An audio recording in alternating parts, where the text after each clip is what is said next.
शोषितों ने ललकारा है, भूभाग राजपाट पे 90 भाग हमारा है। तो जिसकी जितनी हिस्सेदारी ठीक है उतनी उसकी भागीदारी। खत्म कहानी सर। यहाँ मोहन भागवत ने जाति जनगणना पर बयान दिया है कि भाई इसकी जरूरत नहीं, क्यों करवाना चाहते हैं?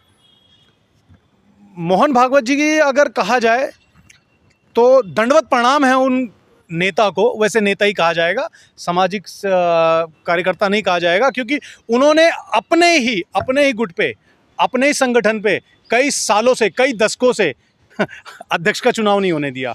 वो शीर्ष गद्दी पे लगातार बैठे हुए हैं, कोई और काबिल है ही नहीं। मतलब आरएसएस कहा जाए, आरएसएस का मतलब है मोहन भागवत, बस।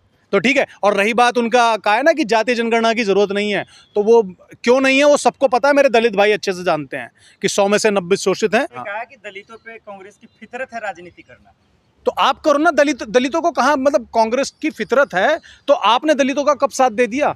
बच्चा जानता है कि दलित विरोधी हो आप मुझे बता दीजिए आरएसएस का प्रमुख कौन सा दलित बना था? बताइए कौन बना था? लेकिन वो देश को मुझे आप बताइए। वो बात जोड़, बिल्कुल मान लिया वो ऐसे दोनों बाहें फैला करके बात जोड़े, अभी उनकी बात को स्वीकार लेते हैं। आज वो अपना त्याग पत्र दे और कल किसी दलित को आरएसएस का प्रमुख बना दे। मोहन भागवत का इस्तीफा क्यों मांग रहे हैं आप? मैंने कब मांगा? ये तो त्याग पत्र क्या होता है? नहीं, त्याग पत्र रोटी सीखनी चाहिए, पलटनी चाहिए।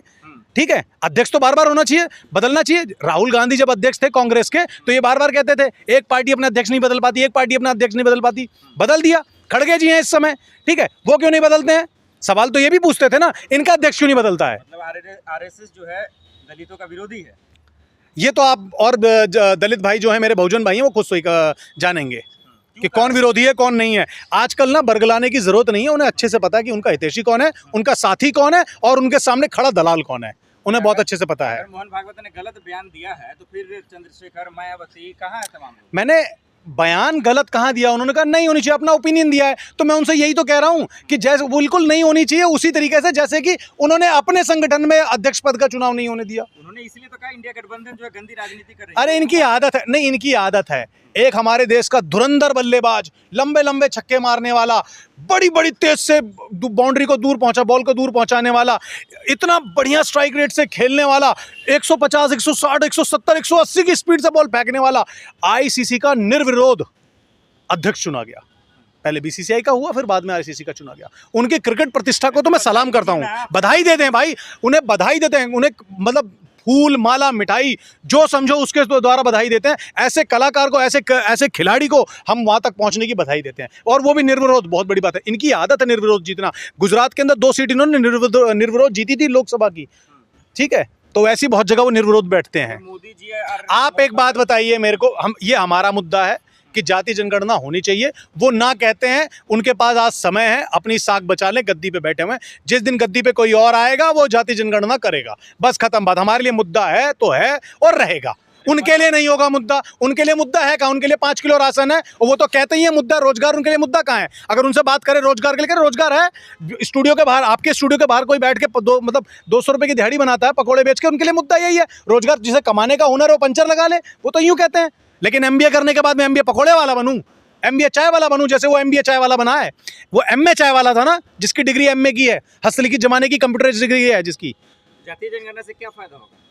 कैसे नहीं फायदा होगा? हमें पता चलेगा कि हमारे कितने भाई कहां पर हैं और कौन कौन है, किस किस समाज को कैसे कैसे उन्नति तक पहुंचाना है। सही संख्या पता चलेगी, सही स्थिति पता चलेगी, और असल सुविधाएं जिनके पास पहुंचना है, और उन कितने संख्या में और कितना वो पीछे वंचित रह गए हैं। मोहन भागवत ने ये कहा अगर जातीय जनगणना होगा तो कितना किसको कितना दबाना है, कितना जलील करना है, जुल्म करना है, ये करेंगे कांग्रेस इंडिया गठबंधन। ऐसा ना उनके लिए मानसिकता उनकी ऐसी बनी हुई है कि वो लोगों तक मैसेज गलत पहुंचाते हैं, ठीक है। उन्होंने ये आदत बना ली है अपनी कि पहुंचाना कुछ और है। अरे मोदी जी या मोहन भागवत जी तो देश जोड़ने की बात कर रहे हैं। तो देश जोड़ने के लिए मैंने कहा ना, देश जोड़ना तो तरीके से जोड़ो। नहीं, देश जोड़ना तरीके से जोड़ो, आज ही जोड़ डालो। आज ही एक दलित भाई को हमारे, क्योंकि इससे हिंदू और जो हिंदू का ना वो चलता है एक कि हिंदुओं की साख मजबूत होगी। दलित भाई को हमारे एक बहुजन भाई को किसी भी समुदाय से, किसी भी समाज से उठा करके सीधा आरएसएस की गद्दी पे बैठा, और ऐसे काबिल नहीं है क्या? राष्ट्र की बात कौन करता है? राष्ट्र की बात सब करते हैं। नहीं, आप और मैं नहीं करते हैं, आप नहीं करते हैं। बेशक आप 500 रुपए पेटीएम लेके करते हैं, पर करते तो आप भी हैं। मोहन भागवत जी क्या चीज? राष्ट्र की बात कौन सी कर दी उन्होंने? कौन सी राष्ट्र की बात करी, बताएंगे प्लीज आप? छोड़ने में तो लगे हैं ना, राष्ट्र बनाने में लगे हैं ना। कैसे बना रहे हैं, कैसे बना रहे हैं राष्ट्र, कैसे राष्ट्र बना रहे हैं? मैं तो पूछना चाहता हूँ ना आपसे, मुझे भी तो पता चले राष्ट्र बनाने में क्या उनकी भूमिका है, क्या भूमिका निभा रहे हैं वो? हिंदुओं को जोड़ रहे हैं, दलित कैसे जोड़ रहे हैं हिंदुओं को? हिंदुओं को कैसे जोड़ रहे हैं? आप ही सवाल पूछ रहे हो और आप ही जवाब नहीं दे रहे हैं। हिंदुओं को कैसे जोड़ रहे हैं? आप क्या चाहते हैं कि मैं कोई विवादित बयान दूं? नहीं भाई साहब, मैं इतना समझदार जरूर हूं कि मैं इतने से बता दूं कि सबको पता है वो कैसे सबको जोड़ रहे हैं। उनके राज्य में हिंदू खुश है ना। कैसे खुश? उनका राज है। धन्यवाद मीडिया को भाई, मैं मीडिया को आभार प्रकट करता हूं कि वो ये कह रहे हैं मोहन भागवत का राज है। ठीक है, पहले तो हम ही कहते थे कि मोहन भागवत के हाथ से मतलब सरकार चल रही है, आरएसएस के द्वारा सरकार चल रही है। अब आप भी कह रहे हैं तो बहुत बढ़िया बात है, इससे सुंदर कुछ हो ही नहीं सकता है। लेकिन हाँ, इस राज वाली सरकार में युवा परेशान है, किसान परेशान है। ठीक है, और वैसे भी यहाँ पर लोकतंत्र है, राजतंत्र नहीं है। राजा का बेटा राजा नहीं बनेगा, जिसमें काबिलियत होगी वो राजा बनेगा। ठीक है, मोहन भागवत ने बयान देकर ये तो साबित कर दिया ना कि कांग्रेस की मानसिकता क्या है। तो ये साबित कर दिया कि उनकी मानसिकता क्या है। वो सबसे पहले ये बताएं कि अगर वो ये कहते हैं कि जातीय जनगणना होना नहीं जरूरी है, तो सबसे पहले अपनी गद्दी पे आरएसएस का इतिहास बदल दें। जैसे उन्होंने तिरंगा इतने सालों तक अपने यहाँ पर नहीं फहराया ना, अपने कार्यालय पे तिरंगा नहीं फहराया, वैसे वो आज एक नया रिकॉर्ड बना दें। आज ही कहें कि भैया मैंने गद्दी छोड़ी, अब गद्दी पे बैठाता हूँ मेरा एक बहुजन भाई। मैं समझ जाऊंगा कि वो एक तरह से जाति विरोधी नहीं है। तो मोदी सरकार तो नहीं करेगी, क्या करेंगे आप लोग? मोदी सरकार और आरएसएस से क्या मतलब है? आप खुल के कहिए ना कि आरएसएस और मोदी सरकार एक ही सिक्के के दोनों पहलू हैं, कोई हेड है कोई टेल है। ठीक है, वो आप कह नहीं पाएंगे ना। वो जो कहते हैं ना कि एक बहुत बढ़िया मैंने आजकल लिखा है, पत्रकारों के लिए स्पेशली लिखा है। ठीक है, थोड़ा सा समझिएगा। ये जो सरेआम बिक रहे हो तुम, सरेआम बिक रहे हो तुम, नमक और पानी पे जो बिक रहे हो। हंस रहे हैं आप, हैं आप हंस रहे हैं, मतलब बिकने का जैसे सुन रहे हो और मैं बोल रहा हूं, आपको शर्म नहीं आ रही, लज्जा, तनिक भी लज्जा नहीं है। चलो फिर पूरा ही सुनो। ये जो सरेआम बिक रहे हो तुम, नमक और पानी पे, गिरा है तुम्हारा किरदार, दाग लगा है तुम्हारी हर एक कहानी पे। ठीक है, और ये चंद पैसों में बेच देते हो जमीर अपना। ये जो चंद पैसों में बेच देते हो जमीर अपना, अरे धिक्कार है मुझे तुम्हारी ऐसी जवानी पे। और जवान पत्रकार हो, तुम्हें तो कलम ऐसे चलाना चाहिए। तुम्हें कहते हैं ना कि पत्रकार जो होता है, मतलब कहते हैं पत्रकार लोकतंत्र का चौथा स्तंभ होता है। ठीक है, और इन्हें लिखना था कलम के साथ, लेकिन अब ये बोल रहे हैं कमल के साथ। अब इसके ठीक है, जवाब दीजिए। राहुल गांधी जो है डंके की चोट पे कहते जाति जनगणना कराएंगे, कितने राज्यों में हुआ अभी तक? राज्यों में कैसे हो जाएगा? केंद्र सरकार के अधीन होता है जनगणना या राज्य सरकार के अधीन होता है? आप अपनी नॉलेज को पहले दुरुस्त कीजिए। जाति सर्वे तो करवा लेते हैं। किसको जाति सर्वे? आप इस बात को समझिए, क्या वो मान्य होगा? क्या वो मान्य होगा? क्या वो मान्य होगा? क्या वो मान्य होगा? तो क्या हो गया, उससे क्या रिजल्ट निकल के आ गया? जब कोई केंद्र सरकार, क्योंकि जनगणना अगर आप पढ़ेंगे तो लोग केंद्र सरकार ही करती है। ठीक है, अगर केंद्र सरकार कराती तो मान्य होगी, उसके रिजल्ट निकल के आएंगे। अन्यथा अगर ये 24 में रिजल्ट ऊपर नीचे नहीं हुआ होता ना, जो कि थोड़ा बहुत हो गया है, सो कॉल्ड, आपको भी पता कैसे हो गया है वो। क्या करवाए थे आप लोग? क्या चीज? बिहार में क्या करवाए थे? तेजस्वी नीतीश जब साथ में थे, मैंने क्यों करवाया था? और आप सरकार किसकी है? हमने अगर करवाया भी था, मनसा थी।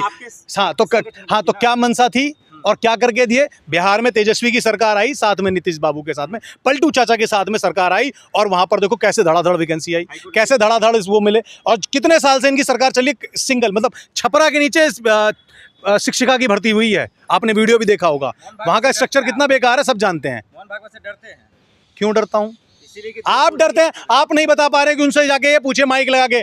सुनिए भागवत जी, अब की बार आरएसएस का प्रमुख क्या कोई बहुजन बन पाएगा? क्यों नहीं पूछते हैं?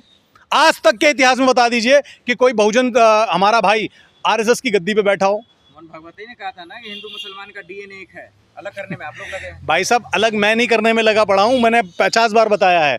कुछ ऐसे नेता हैं अगर हमारे पड़ोस में पाकिस्तान और देश में मुसलमान नहीं होता, उनकी रोटी नहीं चलती। क्योंकि अगर उनके किसी भी भाषण में उठा लो, पाकिस्तान, चीन तो खैर बहुत गलती से बोल देते हैं, और मुसलमान, इसके सिवा उनका कोई मुद्दा नहीं है। चले जाएंगे कश्मीर पे जो हुआ था, जो नरसंहार हुआ, उस समय सरकार किसकी थी, किसने समर्थन दे रखा था? विरोध का क्या मंशा हो सकती है, आखिर में बता दीजिए। क्या चीज? मंशा क्या हो सकती है विरोध करने का? विरोध करने का मंशा ये है कि ये जो सारी चीजें हो रही है ना, जिसको जितना दबाया जा सकता है उसे दबाने की लिमिट बरकरार रहे। अगर उनकी सही संख्या आ गई तो उनको पता चल जाएगा कि हमारी संख्या इतनी है और हमारी हिस्सेदारी इतनी है, हमारी भागीदारी इतनी है। वो इस बात से डर रहे हैं। आप चाहते हैं मोहन भागवत माफी मांगे? मोहन भागवत माफी मांगे? उनका माफी मांगने का मतलब ही नहीं है। वो क्यों माफी मांगे? हम तो उनको सीरियस ले ही नहीं रहे। ये आप सीरियस ले रहे हैं, आप कह रहे हैं कि वो सरकार का हिस्सा हैं। जब सीरियस नहीं ले रहे तो देश में क्यों चल रहा है उस पे सियासत? आपने सवाल पूछा, मैं तो ले ही नहीं रहा सीरियस। कौन ले रहा माहौल में? किसी और ने लिया माहौल में से राहुल जैसे। गांधी तो कह रहे हैं कि विरोधी हैं ये लोग। हाँ तो बिल्कुल हम भी कह रहे हैं विरोधी हैं, हम भी लोग, वो लोग विरोधी, हम भी यही बात कह रहे हैं। बस जनता जानती है कि किसको चुनना और कौन उनके